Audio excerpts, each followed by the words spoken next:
Em Pauta. Em Pauta. Jornalismo dinâmico e com credibilidade. Com a jornalista Blenda Maraíza. No ar. Programa Em Pauta. A sua revista eletrônica semanal. Olá, assinante. Seja bem-vindo, bem-vinda a mais uma edição aqui do nosso programa Em Pauta.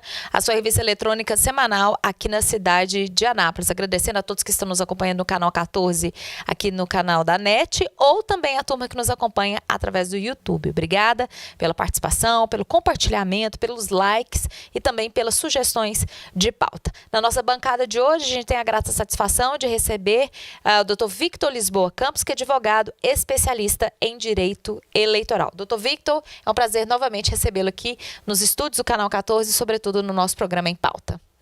Meu, Blenda, é uma satisfação estar no programa mais uma vez participando, e também no canal no YouTube, né, que dá tanta amplitude ao programa e ajuda a divulgar as matérias também do programa.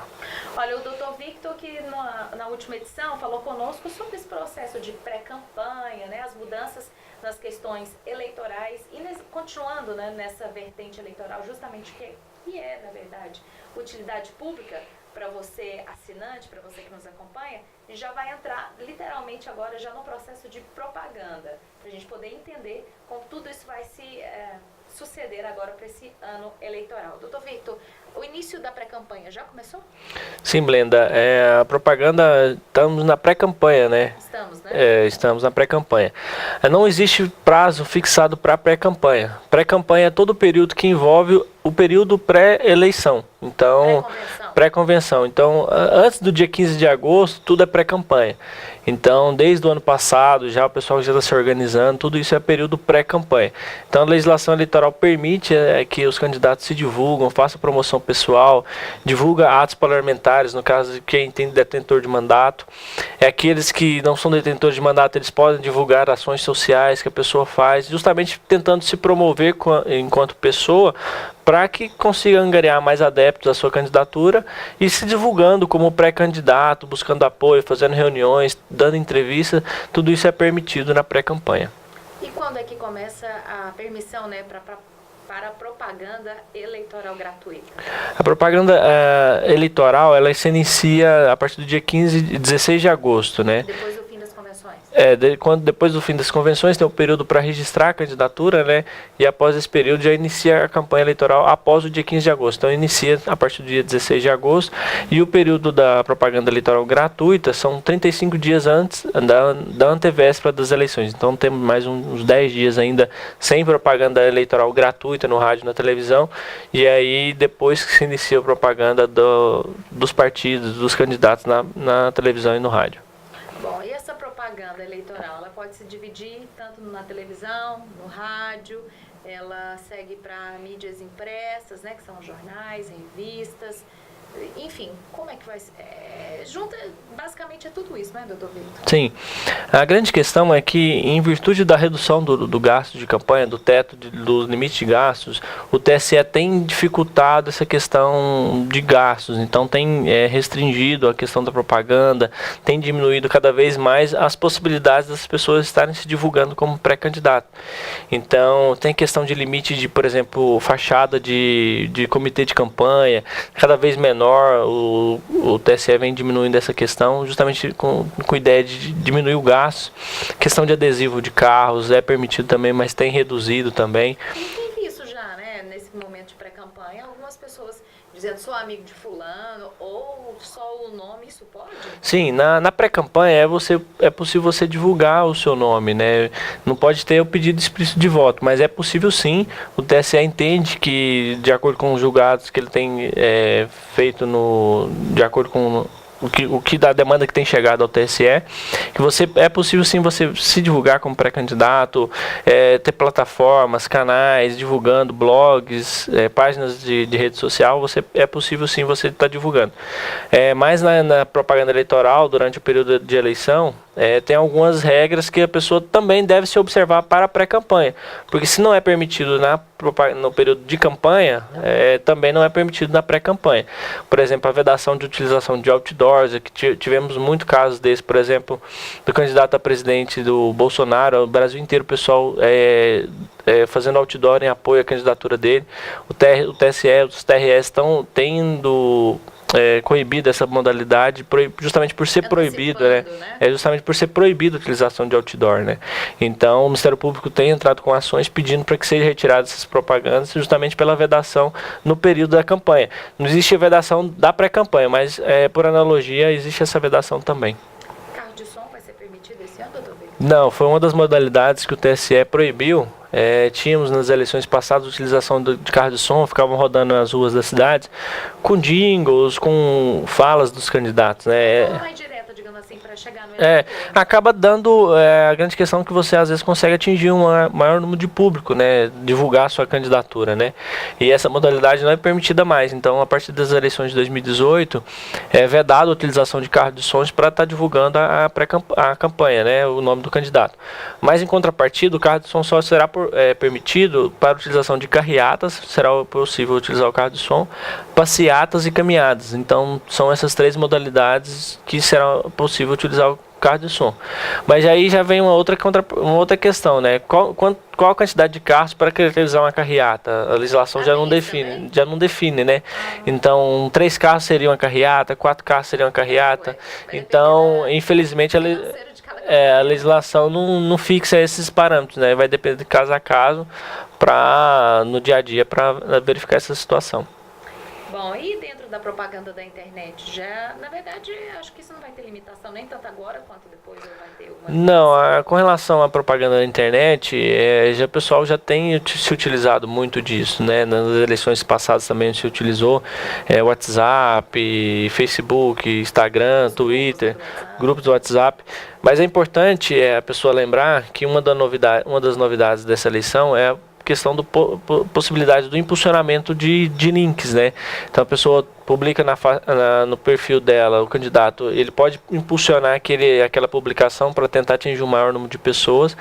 Também link patrocinado no Facebook, então isso é possível. Questão de busca no Google também, aqueles links patrocinados também é possível. Lembrando que no dia da eleição não é possível fazer publicações na internet, não é possível fazer campanha no dia das eleições. 24 horas antes? Isso, então devido à proibição da campanha, da propaganda também nas ruas, na televisão, na internet também é vedado aquela publicação no dia da eleição.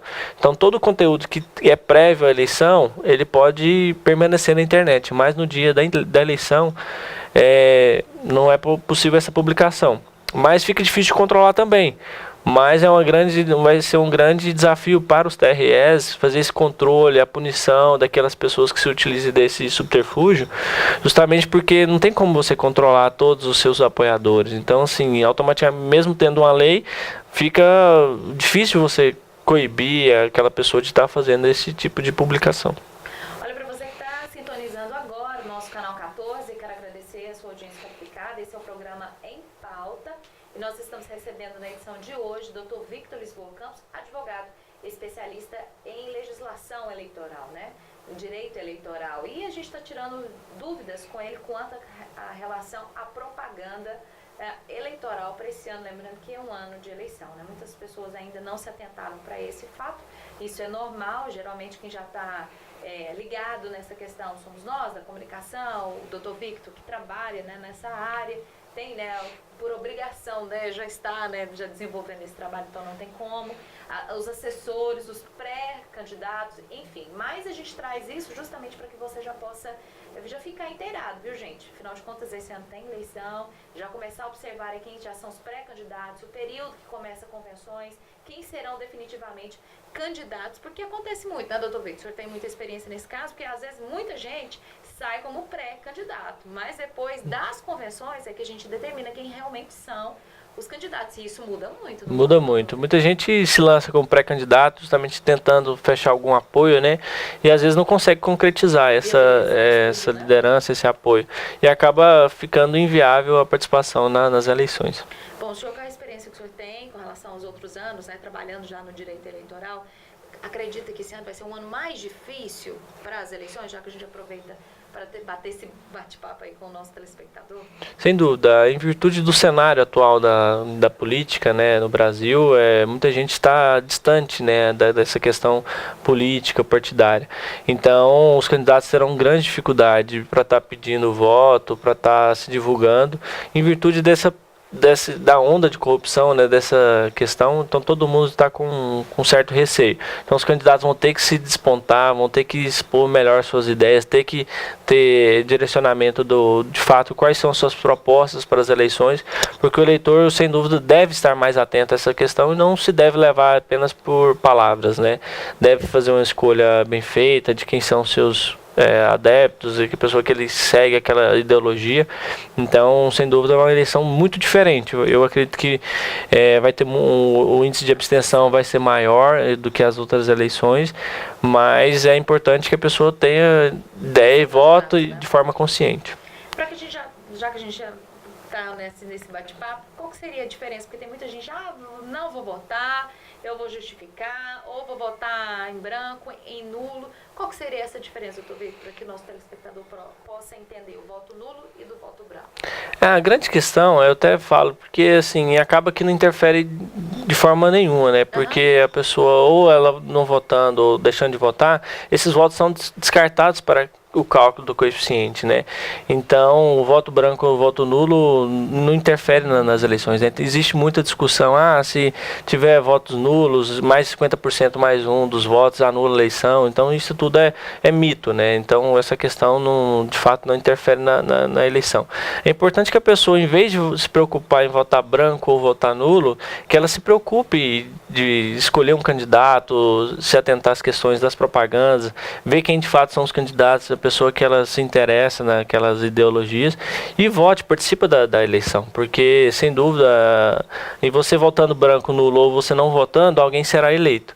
Então é melhor alguém que te represente, que você se identifique, que seja uma pessoa honesta, que esteja de fato querendo modificar o cenário, do que você, eu estou revoltado com a política, eu vou votar, vou me abster, não vou votar. Então isso não muda nada a legislação, a eleição do país, não muda o cenário do país.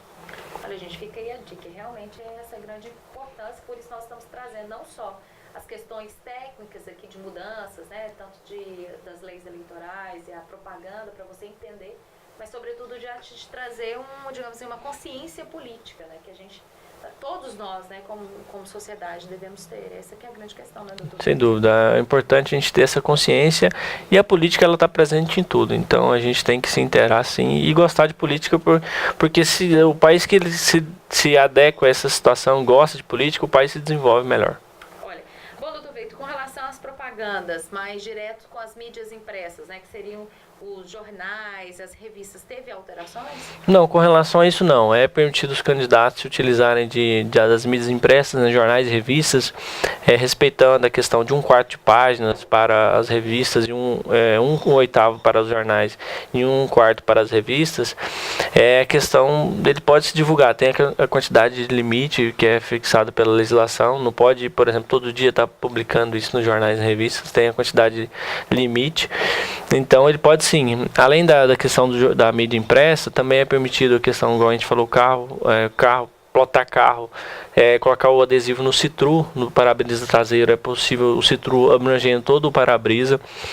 Nas demais posições do carro é possível colocar um adesivo no tamanho máximo de 50 por 40.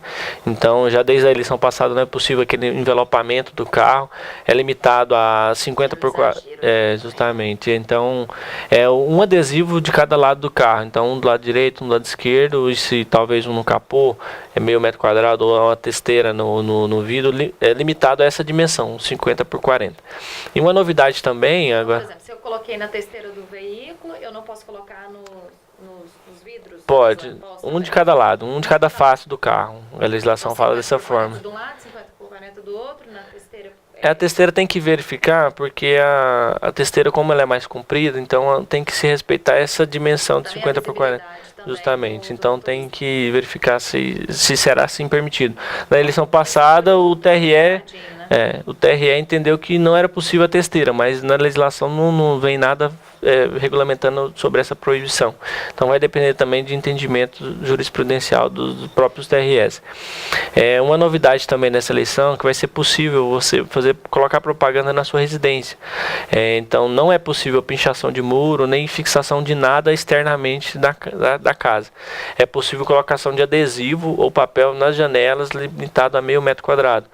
Então, Você poderá declarar apoio a um candidato, colocar um adesivo. Banner, por exemplo. Não, a utilização, todo material de campanha é limitado a adesivo e papel. Lona não é permitido, então tudo, além das bandeiras também, né? Então justamente é para evitar o gasto, né? Então é permitido, por exemplo, a utilização de bandeiras, fixação de bandeiras nas vias públicas, é também possível você montar uma mesa distribuidora de material da sua campanha. Você, por exemplo, uma praça, você arma uma tenda com a mesa distribuindo material, é possível, mas também tem que respeitar o horário, você tem que retirar esse material. E os cavaletes, agora que você está falando de praças, as pessoas colocavam muito nos canteiros, né, das principais avenidas, aquele tanto de cavalete, até um candidato já, né, passava, derrubava do outro, tirava, virava aquela bagunça. Não é permitido também a colocação de cavalete nas vias públicas. A única coisa que é possível é justamente a bandeira, a utilização de bandeiras e a mesa distribuidora. Isso. Então, então tem que respeitar essa mobilidade, desde também que não atrapalhe o bom andamento do trânsito, né? Não impeça passagem de pedestres, visibilidade. Tem todas essas limitações.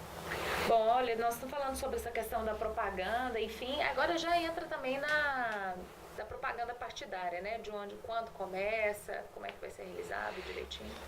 Com relação à propaganda partidária, ela não existe mais. Ela foi excluída pela legislação para a criação do Fundo Eleitoral de Financiamento de Campanha, Fundo Especial de Financiamento de Campanha. Agora temos a propaganda gratuita, o horário eleitoral gratuito, que é para divulgação dos candidatos, né? É uma grande modificação, que houve a redução do tempo também das publicações, né, na propaganda eleitoral gratuita. E para... Também, na época, foi diminuída também? Diminuiu sim também o tempo. E também com relação à propaganda proporcional, os candidatos proporcional a deputados, ela não é mais em bloco como era antigamente. Então não passa mais, por exemplo, o presidente, o governador, o senador, o deputado federal e estadual tudo junto. Propaganda dos federais e dos estaduais, elas são em pílulas de 30 e 60 segundos durante toda a programação do dia.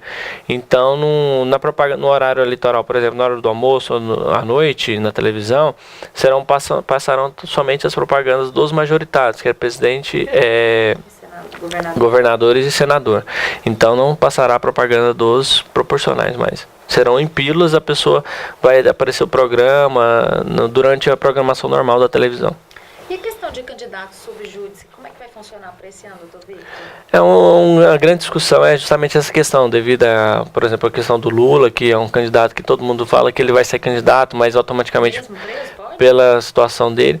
A questão dele estar preso ou não é indiferente para a Justiça Eleitoral. A grande questão é justamente porque a lei da inelegibilidade, a lei complementar 64/90, ela veda o registro de candidatos que tenham condenação em segunda instância, que é justamente a situação do ex-presidente Lula. Então, mas ele pode registrar sua candidatura, não quer dizer que ele vai ser deferido. Então, ele registrando a sua candidatura, automaticamente vai haver impugnação do registro da candidatura e, por consequência, o registro dele vai ficar sob júdice. Ele vai poder fazer a campanha, em tese. Enquanto não for julgado o registro da candidatura dele, ele vai poder estar fazendo campanha. Mas a Justiça Eleitoral fixa o prazo justamente para que você evite que a pessoa faça a campanha todinha, tenha o seu nome na urna, tenha toda essa questão do eleitorado, tá divulgando o seu nome, né? E chega na hora, vota a pessoa e depois os votos são descartados em virtude da anulação do registro. Ganha, mas não leva. Então, a pessoa que tem o registro sob júdice, não só no caso dele, mas qualquer candidato que tiver algum problema no registro da candidatura, ele pode praticar todos os atos da campanha, inclusive propaganda eleitoral gratuita na televisão e no rádio. Mas sob essa condição, se o seu registro for indeferido pela Justiça Eleitoral, tudo será perdido, né? Então, muito se discute se de fato ele será candidato ou não, justamente por essa questão, né? Não se desgastar tanto para depois chegar lá na hora e não se resolver, né? Por que a justiça não poderia ser um pouquinho mais prática nesse sentido, né, doutor Victor? Infelizmente, a lei garante o direito a todos, né? A pessoa tem o direito de querer participar, mas se ela vai ter de fato o direito a participar, a justiça que vai analisar cada situação e vai definir através de uma decisão judicial. Bom, e a participação das mulheres tem crescido, tem definido, tem algo diferenciado e é importante a gente falar justamente sobre isso também. É uma grande discussão, por que não aumenta a participação das mulheres, né? Então, existe certo machismo com relação a isso. As mulheres têm uma participação muito pequena no Congresso Nacional, né? Então, né? Justamente. Mas agora o STF recentemente deu uma decisão que vai ajudar, assim, a promover a divulgação a candidatura das mulheres, porque a legislação fala que para registrar as candidaturas, coligações têm que reservar 70% e 30% para cada gênero. E infelizmente acaba ficando 30% para as mulheres. Então não é que é 30% para mulheres. Então tem que respeitar 30% de um gênero e 70% de outro. Então, já que existe essa obrigatoriedade de se respeitar esse limite, o STF decidiu que o recurso do fundo partidário deve se destinar da mesma forma. Então 30% do fundo partidário deve ser destinado para o financiamento das campanhas das mulheres, justamente para tentar forçar mais um pouco a participação feminina nas eleições, né? Infelizmente sabemos que muitas vezes as mulheres são convidadas para participar justamente apenas para complementar esse número de vagas, né? E não de forma incisiva participar da campanha. E a gente espera que isso modifique e tenhamos cada vez mais mulheres participando das eleições, dos congressos, das assembleias, justamente para tentar dar uma cara nova, modificar a política, porque a figura feminina ajuda muito, né, nessa moralidade. É complicado, né? Porque a gente só vê aí por questões de cotas, né? E aí não deveria ser por cotas, mas sim por efetivamente participação. Isso que a gente deveria, né, discutir mais, né? Porque senão as mulheres acabam entrando por cotas, colocam os nomes e no fim elas nem têm nem o próprio voto, porque justamente é só para cobrir a tabela ali dessa cota exigida, né? Até que ponto isso é positivo ou não para um processo democrático de eleição, né, doutor? Mas essa questão o TRE tem até ficado atento muito a essa questão, porque às vezes usa a mulher apenas para cobrir a quantidade de vagas e ela não faz campanha. Então isso pode inviabilizar inclusive a chapa, porque se de fato não houve a participação apenas um número, né, o TRE pode inclusive anular a chapa inteira em virtude de não ter respeitado essa questão. Isso é importante. Olha, com o doutor Victor Lisboa Campos, a gente encerra o programa de hoje. Doutor Victor, obrigada pela presença, mais uma vez trazendo os esclarecimentos, sobretudo pautas, né, de utilidade pública aqui dentro do nosso programa. Obrigado, Blenda. Obrigado aos nossos telespectadores do programa Em Pauta, né? Às pessoas que nos assistem através do canal do YouTube. É importante a gente tentar esclarecer ao máximo a população, né? E quanto mais informada a população for, os cidadãos forem, melhor teremos um país, né? Então, quanto mais conhecimento a gente puder levar e transmitir, sem dúvida, fica melhor a nossa nação. Olha, pessoal, então já você que está no YouTube, compartilhe, dê o like, dê sugestões aí no nosso canal aqui, justamente para contribuir ainda mais com outras pautas e que nós vamos continuar trazendo ainda. Tem muitas, né? Muitas pautas ainda do direito eleitoral, né? Temos bastante coisa, registro de candidaturas, prestação de contas. Vamos trazer ainda ao longo aí. Sim, traremos informações aos candidatos e também à população de modo geral. Bom, com o doutor Victor Lisboa Campos, né, advogado especialista em direito eleitoral, a gente encerra aqui o nosso programa de hoje, agradecendo mais uma vez a sua audiência aqui no Canal 14 e também o pessoal que nos acompanha através do canal do YouTube. Um grande abraço e até a próxima edição. Em Pauta. Em Pauta. Jornalismo dinâmico e com credibilidade com a jornalista Blenda Maraíza. No ar. Programa Em Pauta. A sua revista eletrônica semanal.